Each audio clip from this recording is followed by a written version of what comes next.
அப்படிங்கிறத பார்க்கலாம். இது வந்து மெஷர்மெண்ட் டேப்பு. இதுல வந்துட்டு லைன்ஸ் எல்லாம் கொடுத்துருக்காங்க இல்லையா, இந்த லைன் வந்து ஃபர்ஸ்ட் நீங்க அண்டர்ஸ்டாண்ட் பண்ணிக்கணும். அதுக்கப்புறம் தான் என்னன்னா அடுத்த ஸ்டெப் வந்து நீங்க மூவ் பண்ணணும். சரிங்களா? இப்போ பாருங்க, இந்த 1 வந்துட்டு கொஞ்சம் இந்த சில்வர் இருக்கிறதுனால, 1க்கு முன்னாடி இந்த சில்வர் இருக்கிறதுனால 1க்கு அப்புறமா இருக்கிறத நான் உங்களுக்கு வந்து சொல்லித்தரேன். இப்போ 1 இருக்கு இல்லைங்களா, இந்த 1ல இருந்து 1 2 3 3 லைன்ஸ், 3 கோடு. 3 லைன்ஸ் இருக்கிறது என்னன்னா 1/4 இன்ச். ஓகேங்களா? நெக்ஸ்ட் வந்துட்டு 5 லைன்ஸ், அதாவது 1 2 3 4 5 5 லைன் இருக்கிறது 1/2 இன்ச்.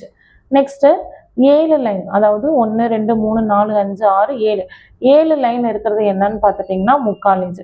இப்போ 1ல இருந்து 2 வரைக்கும் 1 இன்ச், 2ல இருந்து 3 வரைக்கும் 1 இன்ச். இதுதான் கணக்கு. சரிங்களா?